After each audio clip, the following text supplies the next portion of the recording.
In les 5 van graad 12 analitiese meetkunde kyk ons na die verhoudings tussen sirkels en punte en tussen verskillende sirkels. In vandag se les kan ons kyk na verskillende verhoudings. Eerstens gaan ons kyk na die verhouding tussen 'n sirkel en 'n punt en daarna gaan ons kyk na die verhoudings tussen twee sirkels. Wanneer ons fokus op die verhouding tussen 'n sirkel en 'n spesifieke punt of koördinaat, is daar 3 tipe verhoudings. Eerstens kan die punt binne-in die sirkel wees. Die tweede opsie is dat dit 'n punt op die omtrek van die sirkel is, en die derde opsie is dat die punt heeltemal buite die sirkel sit.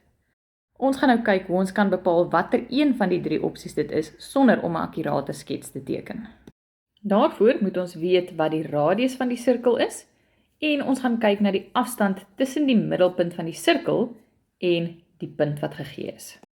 So ons eerste skets is die punt baie duidelik binne in die sirkel en die afstand tussen die middelpunt van die sirkel en die punt wat gegee is dan kleiner as die radius se lengte. So hier kan ons skryf dat die afstand kleiner is as die radius. As ons gaan kyk na ons tweede skets, sal ons sien dat die punt nou op die omtrek van die sirkel is. Wanneer dit gebeur, sal die afstand tussen die middelpunt van die sirkel en die gegewe punt dieselfde as die radius wees.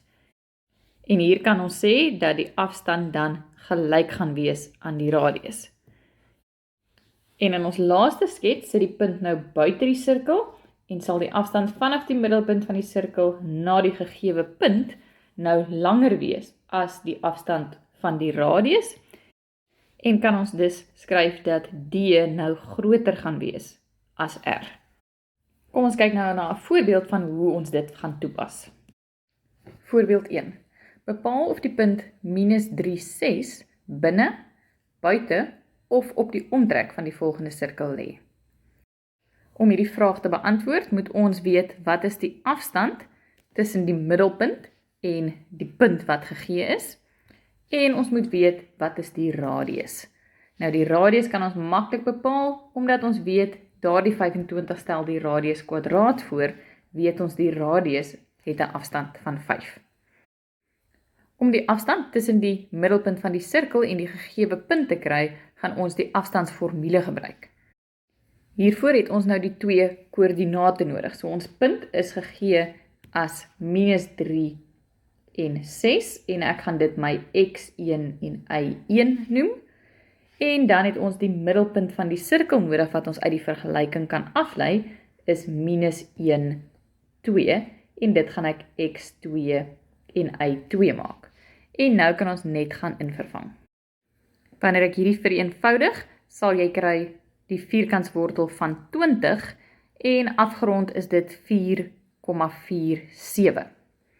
Nou kan ons gevolgtrekking maak deur die 2 afstande te vergelyk.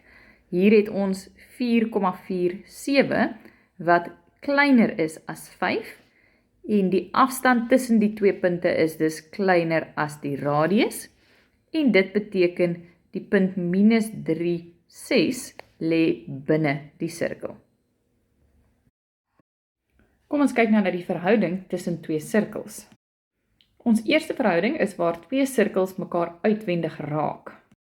Omdat ons nou hier met 2 sirkels werk, het ons 2 radiusse en ek gaan werk met 'n hoofletter en 'n kleinletter radius. Hier kan ons duidelik sien dat die som van die 2 radiusse dieselfde gaan wees as die afstand tussen die 2 middelpunte. En dit sal gebeur wanneer die 2 sirkels mekaar uitwendig raak. Ons volgende verhouding is wanneer die 2 sirkels mekaar nie raak nie en die een sirkel buite die ander sirkel lê. As ons dan nou hier gaan kyk na die som van die 2 radiusse, sal ons sien dat dit hierdie keer kleiner gaan wees as die afstand tussen die 2 middelpunte. Ons derde skets dui 2 sirkels wat mekaar inwendig raak aan, en hier gaan die groot sirkel se radius minus die klein sirkel se radius presies gelyk wees aan die afstand tussen die 2 middelpunte. En ons laaste verhouding is wanneer 2 sirkels nie raak nie en die een binne in die ander een is.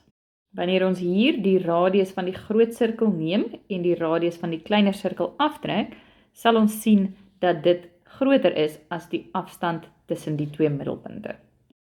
Kom ons kyk hoe ons hierdie nou in vrae sal kan gebruik. Voorbeeld 2. Beskryf die verhouding tussen die volgende twee sirkels. So hier moet ons nou weet, om die verhouding tussen sirkels te kry, fokus ons op die radiusse van die sirkels en die afstand tussen die middelpunte. So hier gaan ons een sirkel 'n radius van 3 hê en vir my tweede sirkel 'n radius van 2. As ek dan nou na my middelpunt toe beweeg, ons middelpunt van ons eerste sirkel is -1, -3. Ons tweede sirkel is 2, 1. Wanneer ek dan nou die afstand tussen hierdie twee wil uitwerk, vervang ek in my afstandsformule in. En as ek dit vereenvoudig, gaan ek kry 'n afstand van 5. As ek nou teruggaan na my twee radiusse, sal ek sien dat wanneer ek die twee radiusse bymekaar tel, het ek 3 plus 2, wat ook vir my 5 gee, en daarom is die som van die radiusse gelyk aan die afstand tussen die twee middelpunte, en kan ek die gevolgtrekking maak dat hierdie twee sirkels mekaar uitwendig raak. Voorbeeld 3.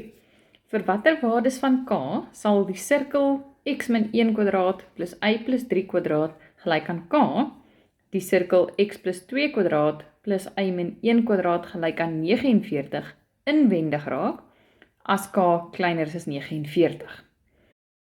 Hier gaan dit weer oor raak of nie raak nie, en ons weet nou reeds dat inwendig raak beteken die verskil tussen die twee radiusse moet gelyk wees aan die afstand tussen die middelpunte.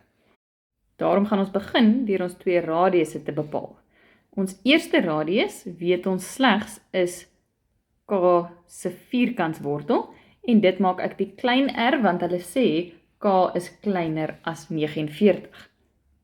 Ons tweede radius, wat dan ons hoofletter r gaan wees, is die vierkantswortel van 49 en dis 7.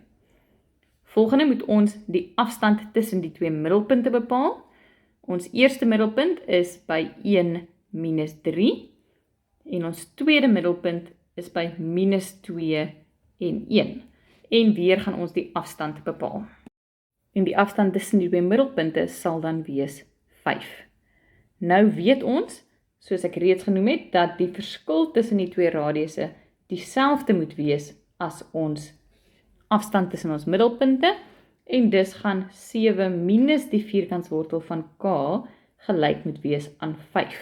En nou kan ons vir k gaan oplos.